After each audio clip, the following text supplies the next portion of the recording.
Welcome to today's Explainer. All right, let's jump right into this, because today we're unpacking a really fascinating theological analysis of Exodus 6. It's a text that looks at this incredibly stark and, honestly, kind of uncomfortable contrast between human frailty and divine promise. We're going to dive deep into how the source material breaks down this ancient scripture to show us exactly how grace operates when, humanly speaking, there is literally zero reason for hope left. To kick things off, the author draws this brilliant parallel to the classic movie What About Bob?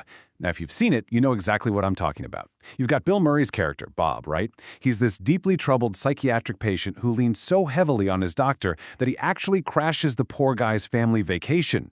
So at one point, the totally desperate doctor suggests Bob take a vacation himself, and Bob enthusiastically replies, "A vacation from my problems? What a great idea!"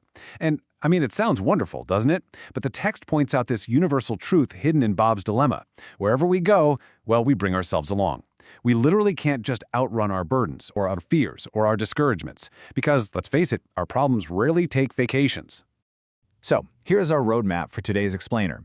We'll be looking at inescapable problems, the foundation of divine identity, 7 promises of salvation, broken spirits and deaf ears, the danger of spiritual forgetting, and finally, remembering at the table. All right, moving into Section 1. Inescapable problems. No escape from the fallen. You know, Scripture is profoundly realistic. It doesn't just hand us a magic escape hatch from a fallen world. Instead, it basically demands our full engagement. Looking at the specific context of Exodus chapter 6, the author points out that the Israelites, they can't just pack their bags and escape Pharaoh. And Moses? He definitely can't escape his own crippling feelings of inadequacy. Actually, and this is wild, since God first promised them deliverance, things have gotten worse. The workload is way heavier, the people have completely turned against Moses, and absolutely everyone is just deeply, deeply discouraged. The text shows us that, humanly speaking, they've hit a massive dead end. But here's the kicker. Rather than telling them to just run away, the text reveals that God speaks right into the messy middle of their inescapable problems. Which brings us to Section 2.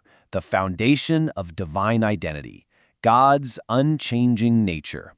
Okay, so let's look at how God actually responds to this profound discouragement. Moses basically takes all this immense frustration straight back to God, and God doesn't immediately hand him a 10-point action plan. No, before offering any solutions at all, God pauses. He pauses to establish his absolute identity, simply stating, "I am the Lord." The analysis highlights how this specific statement just absolutely dominates the passage. It repeats over and over in verses 2, 6, 7, and 8. The author argues that Moses really needed to be reminded that the answer to his problem wasn't, a better strategy or catching Pharaoh in a good mood. The answer was God's unchanging character. Think about it. We almost always want explanations, right? But God points us back to who he is. And that leads right into Section 3, 7 promises of salvation. 7 divine I wills. Building right on top of that foundation, God shifts gears from declaring who he is to outlining exactly what he's determined to do. And this perfectly captures the core theological argument of the source text. Just look at this cumulative list of 7 glorious promises. I will bring you out. I will deliver you. I will redeem you. I will take you to be my people. I will be your God. I will bring you into the land, and I will give it to you. Did you catch the grammatical emphasis there? It is definitely not Moses' will or Israel will. The whole thing is entirely driven by divine initiative. I will. God is stepping up, promising rescue, deliverance, relationship, and an inheritance. Now, a really crucial point is nestled right there in that third promise, redemption. The text defines redeem as purchasing freedom at a cost, and the author goes deeper here, showing us how this Old Testament concept serves as a perfect bridge to the New Testament. For Israel back then, they would quite literally be redeemed through the blood of the historical Passover lamb, but as the text notes, theologically speaking, this points directly to believers being redeemed through the blood of Christ, who is seen as the true Passover lamb. It's just a beautifully layered promise moving from this historical, physical liberation to ultimate spiritual salvation. Up next is Section 4, broken spirits and deaf ears. Deft to the promises. So how did the people actually react to these incredible promises? You'd probably expect a massive celebration after hearing those 7 I wills, right? Well, instead, verse 9 gives us what the author calls one of the absolute saddest responses in the entire book of Exodus. God declares, "I will," and Israel's reality is, basically, we won't listen. But the source text asks us to look at this with a ton of empathy. You see, the Israelites weren't just being stubborn or rejecting God out of malice. The text actually explicitly states they couldn't listen because of their broken spirit and harsh slavery. They were just completely crushed, exhausted by their circumstances. Their everyday pain had become so loud it literally drowned out God's voice.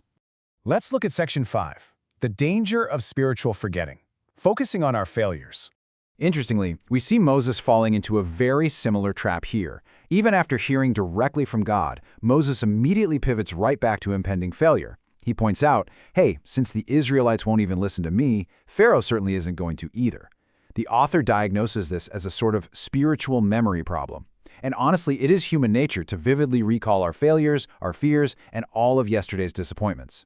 But according to the text, the great struggle of the spiritual life is actively recalling God's past faithfulness, His promises, and His character. Because when we suffer from this kind of spiritual forgetfulness, it inevitably breeds fear, which makes our problems look so much bigger than our God.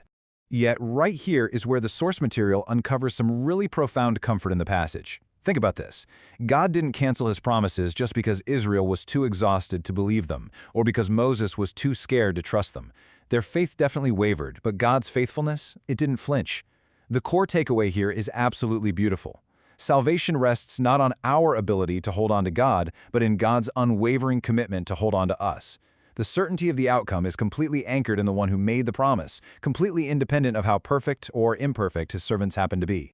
Which brings us to our final part, Section 6, Remembering at the Table, Resting in His Promises. So how does the text actually resolve this ancient dilemma for the modern believer?